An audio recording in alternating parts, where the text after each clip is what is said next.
Welcome to The Business Coach, a show in which you out to help entrepreneurs better their business. My name is Ian Dennis, and tonight on the show we're going to be exploring the optical business. Behind me, there are original designers. Sizifik New Zealand's a China and all. These are designers like what exactly I'm wearing. On the first half of the show, I'm going to be meeting up with a gentleman named Ali who runs a company called Madi. I want to find out how his journey in this particular business has been and what exactly are some of the challenges he faces in his day-to-day business. And after the break, I'm going to be linking up Ali to Courier, the co-founder of Married to Unique, one of the biggest players in this particular optical business. There's so much to learn today on this particular show, so don't touch that dial, and welcome to the show. Ali. Yes. Welcome to the show. Thanks, Ian, for coming around. Yes. And giving us some of your time. We have to. We are here to meet up with all the entrepreneurs. The interesting thing about you is that, or rather, when you're having a conversation with you earlier on before this particular set, was that you're amongst the few people who have actually studied and actually doing what exactly they studied. You're not like me, lost ones.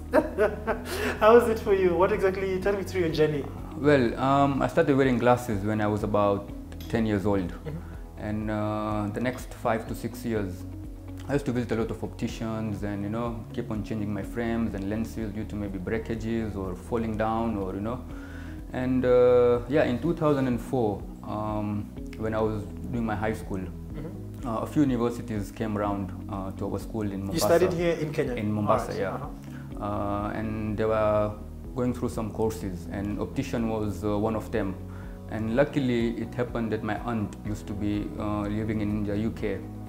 She's an optician as well. So with her help, something that's in the family. Yes, it's partly family, yes. And with her help and guidance, she convinced me, to get this course.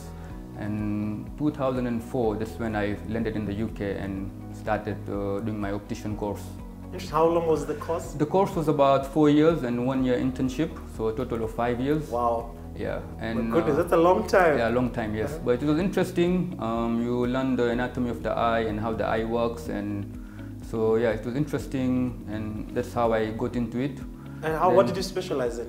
It's called optics. So you deal with the eye, how the eye works, and what the problems are of the eye, and how to solve them by using of lenses or sometimes surgery or other kind of drugs. So it's complex. Yes, quite complex. Yeah. So are you a doctor after that particular training? I wouldn't say I'm a doctor. Or an optician? An optician, yes. Interesting. So take me through the journey now after having completed your school. Did you go to work somewhere? So yes, I finished my studies, and then I started working for an independent company. I was there for about 8 years. That's Still in the UK? In the UK, yes. That's where I gained most of my experience. And then I started moving to working for some other franchises, big optical franchises like Vision Express and Boots and Specsavers. That's where I learned more about how to run the business, the model of the business and everything. And then, I think it was time for me to decide to come back to Kenya. That was after how many years of working? I worked there for about 10 years. 10 years? Yes. That's a lot. So in the UK for a total of close to 17 years? 16, 17 years, yes. Interesting. And then I decided that, now it's, I think, time to come back to Kenya and give something back to our local Mwananchi. Interesting. So now take me through that particular journey. So you've literally lived in the UK for 17 years. I'm actually surprised you don't have an accent. No, I don't have an accent. No, I'm still a Kenyan. You're still a Kenyan? Yes. No, Kenya Jatoka. So coming back to Kenya, did you want to go, how did Madi come about? How did you decide now to set up your own business? So well, I was deciding to open my own business while I was in the UK, and then I had to discuss with my wife, family, and obviously there was a financial aspect as well involved. And I think Kenya was always in my heart, and I always wanted to come back and give something back to my country. And that's why I sat down with my wife, explained to her that this is how it's going to be, or we'll try and make it work and see how it goes, And obviously the life is much better here as well. And then, she agreed. My parents, family, all were supportive.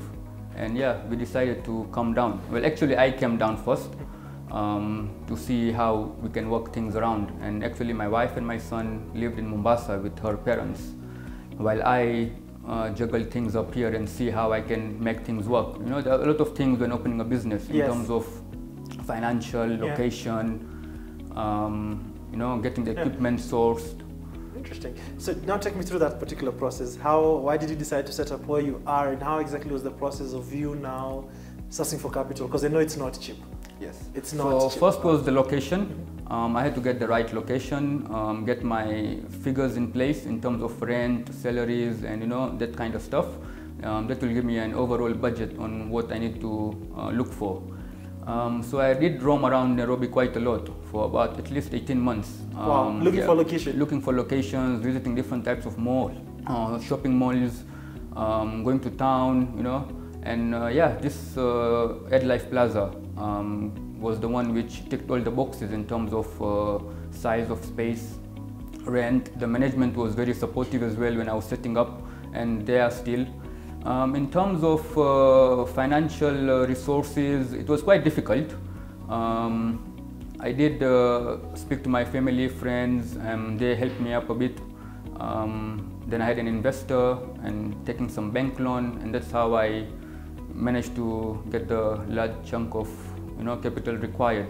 Interesting. One of the things that I actually noticed when I walked into Madi was that you can buy one and get one free. So if I get one frame and I get another one, is it part of the marketing strategies, or what exactly? No, it's not actually marketing. It's like women. How many pairs of shoes do they have? Well, not only women, even you. So why not glasses? When someone walks in, or when someone walks into your office, the first thing you see is the person's face. So why not have a good pair of glasses? And obviously, if I can give a second one to my clients, why not? And to ensure that you change. Yeah, they change. They can have one to wear on Monday, another one on Tuesday. That's quite interesting.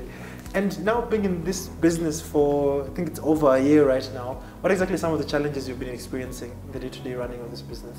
It's mainly exposure, number one. Number two is mainly marketing and getting people into the store, which can be a bit an expensive exercise.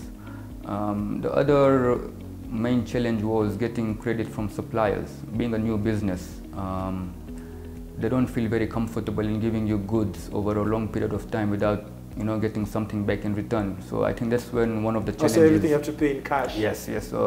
End of the month, you get invoiced, and it has to be paid before you get supplied new products. So I think that was the main challenge. I would say is the rest of the challenges are manageable, and we can work around those. But yeah, getting in contact with suppliers' credit is, I think, one of the main issues. Interesting. And when you're having a discussion earlier on, where I was telling you about there's an influx of quote-unquote Chinese products in the market. So how do you get to differentiate between something that's really the original, most sold frames? I think in Kenya you're used to wearing Chinese stuff and you just don't know. That mentioning to me how there's a ways you can differentiate between brands. Actually, I've just come back from UK. I was attending a conference on opticians in Birmingham. And that's where I normally keep in check with the latest technology, the latest advancement in terms of lenses, how to differentiate Chinese products from the good quality products. How do you do it for normal Mwananchi out there? How do you well, do it? we have like lens demonstrations. So when a client comes in, we show them actually what a Chinese product does and what a good quality product does. And with the help of suppliers, we have other ways of means and showing them on how. So when I come, probably glasses and they're Chinese, you can tell me we can, is fake. yes. Yeah, we can. And yes, cheap can be expensive. You buy a pair of glasses and 3 months down the line, they're full of scratches. And you've paid quite a lot of money for them. And you rather give something of quality which lasts a long while. And that's how we normally do it. We normally concentrate on affordability, quality, and service. Interesting. And the final question I like asking every entrepreneur that I have on the show is that, where would you like to see Madi in the next couple of years, the next 5 years, when you come to visit back? Where would we find you? Good question. I have a vision, yes. But I think I need to start first learning how to walk before I start running. You're still crawling. We are still crawling, yes. But yes, I have a vision, and we are working towards it. It will take some time, but yes, we have a plan in mind, and we'll work towards it. What do you want to be? The largest optician in Kenya. The largest? The largest, yeah. So you're going to be the traditional players? Yes. Amen. Wishing you all the best. God be with us. All the best. Asante, thank you. Oh, welcome. After the break, I'm going to be linking up Ali to Courier, who's the founder of, or rather the co-founder of Married to Unique, one of the largest players in the optical business. So don't touch that dial, but keep it right here on The Business Coach, where we help entrepreneurs better their business.